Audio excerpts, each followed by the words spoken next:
Hello and welcome to 90 Production Films and Music. I am Dikshant and this is Inside a Movie.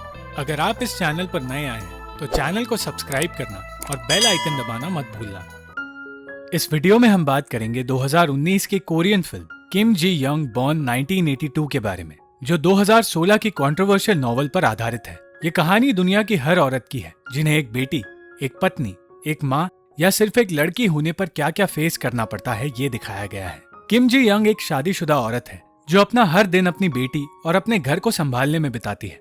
वो एक ऐसे समाज का हिस्सा है जहाँ लोग मजाक मजाक में सेक्सिस्ट कमेंट्स कर देते हैं, जहाँ अगर एक पति अपनी पत्नी का काम में हाथ बटाना चाहे तो पत्नी को ताने सुनने पड़ते हैं, और अगर वो कुछ देर आराम करना चाहे तो उसके साथ बुरा बर्ताव किया जाता है। उस समाज के लोगों के नजरिए में एक औरत की जिंदगी घर के कामों तक और अपने पति का ध्यान रखने तक ही सीमित है। किम जी यंग ये सब कुछ समझती है और जानती है कि जिस तरह उससे सिर्फ सेवा की उम्मीद की जाती है, वो उम्मीद घर की बेटी यानी कि उसके पति दे ह्यून की बहन से नहीं की जाती। और जब एक दिन उसके साथ यही बर्ताव किया गया तो अचानक वो उन लोगों से ऐसे बात करने लगी जैसे कि उसके शरीर में उसकी माँ की आत्मा आ गई हो। ये सोचकर कि उसकी पत्नी बीमार है, दे ह्यून उसे जल्द से जल्द वहाँ से ले गया। वो उसे घर ले जाना चाहता था, पर जी यंग ने कहा कि वो अपनी माँ से मिलना चाहती है। पर अपनी माँ से मिलने उनके घर जाने के बाद भी वो इतनी थक चुकी थी कि घंटों तक सोई रही। जी यंग और उसकी बहन को बचपन से ये कहा जाता था कि एक लड़की को ज्यादा बातें नहीं करनी चाहिए और सिर्फ घर का काम ही करना चाहिए, पर वो हमेशा से बेटों और बेटियों के बीच के भेदभाव के खिलाफ रही है। जी यंग का कहना था कि उसे आजकल अपने अतीत की बातें याद आने लगी है, पर दे ह्यून को डर था कि उसकी पत्नी डिप्रेशन का शिकार हो चुकी है और वो चाहता था कि वो किसी साइकियाट्रिस्ट से मिले। जी यंग ऐसा करने के लिए मान गई।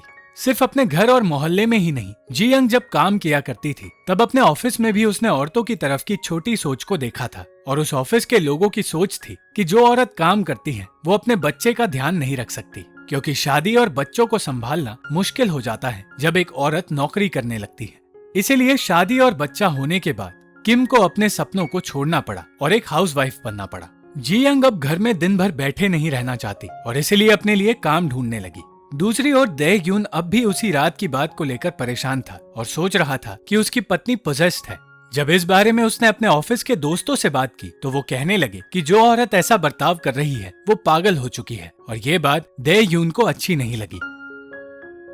उस रात जब जी यंग ने कहा कि वो नौकरी करना चाहती है तो दे ह्यून ने साफ साफ इनकार कर दिया और जी यंग इस बात से नाराज हो गई।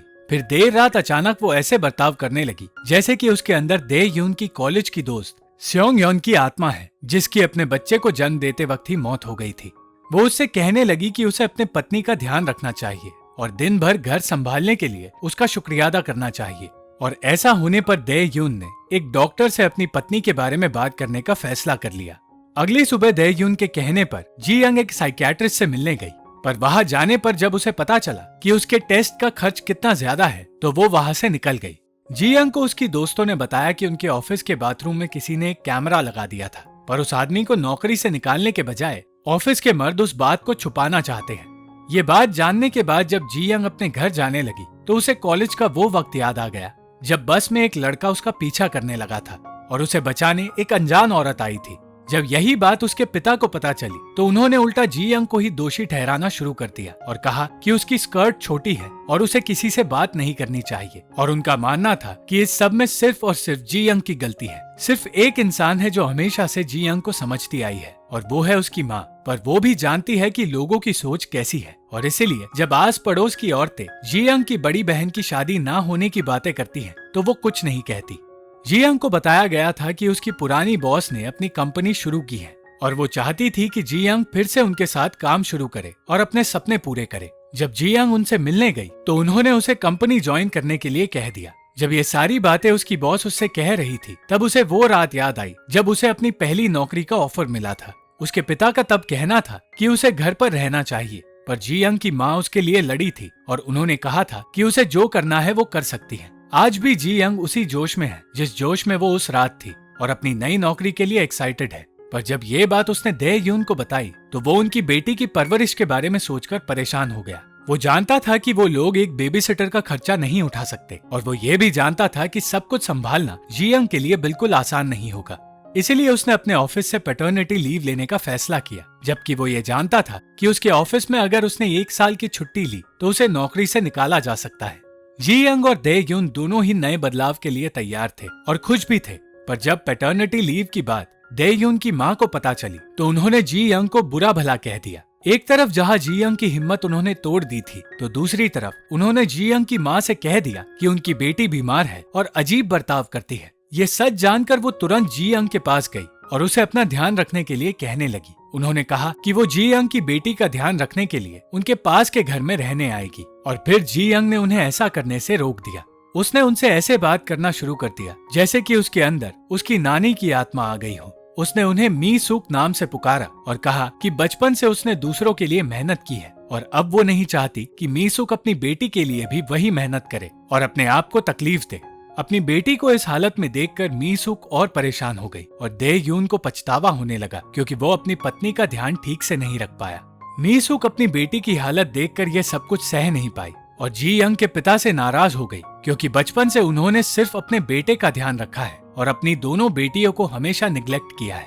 दे यून की माँ की बातों ने जी यंग को तोड़ दिया था और उसे लगने लगा था कि नौकरी करना उसकी गलती हो सकती है। इसीलिए उसने सोचा कि वो अब नौकरी नहीं करेगी। उसे ये लगने लगा कि अपनी माँ की तरह ही दे यून भी उसके काम करने के फैसले से खुश नहीं था। पर फिर दे यून ने उसे सच बताया और कहा कि जी यंग बीमार है और कभी कभी वो कोई और इंसान बन जाती है। उसने उसे कुछ वीडियोस बताई जिनमें इस बात का सबूत था और वो वीडियोस देखकर जी यंग हैरान हो गई।